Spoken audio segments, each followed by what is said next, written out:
like you, but now you wear makeup, and you're ugly because of it. These were all comments that were made to me due to my passion and love of makeup.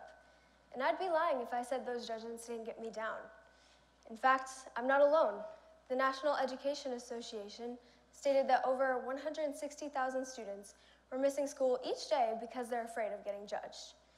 An even higher number, 20% of teens have social anxiety, preventing them from expressing themselves through their words or abilities.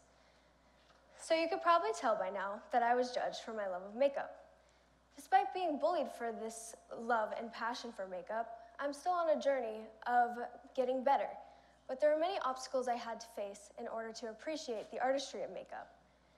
My fascination began when I was just 7 years old. I always watched my mom do her makeup, and I was enchanted with the artistic enhancements that she made to her face. In my attempts to recreate those looks that my mom had so beautifully worn, I had forced my friends to come over and have a playdate with me and wear a smoky eye whenever they came to my house.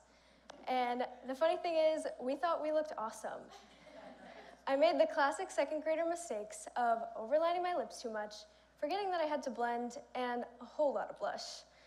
I don't regret this time though, because it was a part of my beginning process on how to become better. Reaching middle school, I had started practicing my skills into everyday life. For the first time ever, I started wearing mascara to school. I remember walking through the doors of my small private school on the first day of 8th grade, and I was feeling like a boss considering I was finally old enough to wear makeup. I grazed through the hallways and I had successfully spotted my clique. I confidently made my way to the group, greeting everyone with a hug. And as I ended my last hug, they all stared at me with blank faces. Before I could ask them what was wrong, one of them had said, "You look different. Are you wearing mascara? Are you insecure now?" And I honestly did not know how to react to that abrupt of a reaction. All I could say was, "Of course not," and ask them how their summers were to try and lighten the mood. A couple of hours had passed that day, and I was in PE class. Another one of these so-called friends came up to me and said, "You know, every guy that had a crush on you last year thinks you're ugly now because you're goth." And since everyone told me I was ugly, I started to believe it. I can't even tell you the heaviness that weighed on me driving to school. Getting picked up after a hard day would relieve some of it, but I would still feel it as I got home.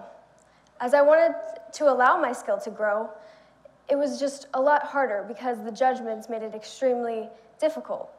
I would watch certain people thrive through makeup, like some social media influencers on YouTube, and I thought to myself, why are they thriving and not me? They practice in the same way I did, yet they would be praised for their passion. That's when I decided to take a step back and analyze my situation. I thought to myself, okay, I've been going to the same school for my entire life. It's kept me away from meeting new people and gathering a better understanding of the world around me. Maybe I just need to change my circumstances to a more diverse environment. I proposed to my parents that it'd be a good idea to change schools. I gathered all the information I could about the schools near me, and by the grace of God, I was allowed to switch to a bigger and more diverse school in June. The turn I chose to take in my life allowed me to realize the beauty of diversity, and that no judgments should be made towards people simply because they're different. I can honestly say that I'm proud that I refused to succumb to peer pressure by deciding to keep wearing makeup.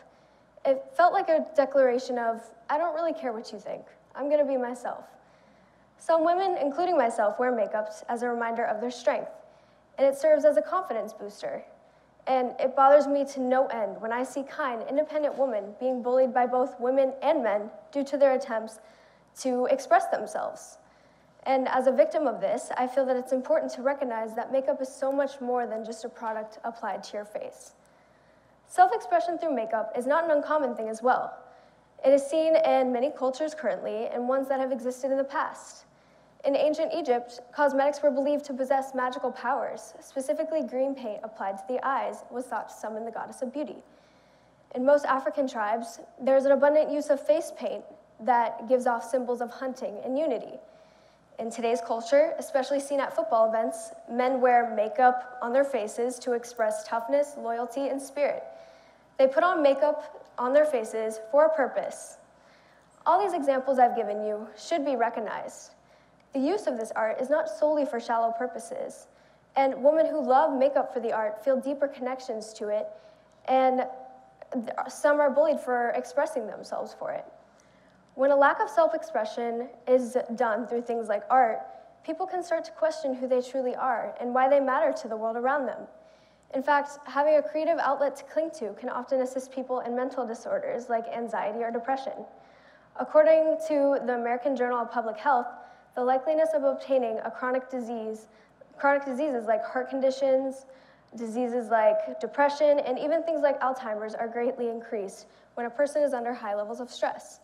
And guess what the best way to relieve that stress is? Creativity. Art is something so necessary in order to find your purpose and discover who you truly are. And if I could leave you with one thing, it would be this. A world with no one who steps outside the limitations that people put on us wouldn't be a unique one by any means. Everyone would just be sad robots copying each other and ignoring their God-given talents. Exploring who you truly are as an individual through the arts and being innovative can allow you to feel free of your hardships and ultimately lead to self-discovery. Even those of us who do not explicitly thrive in creative fields have the need to come up with new ideas and insights originating from our own minds in order to move ahead.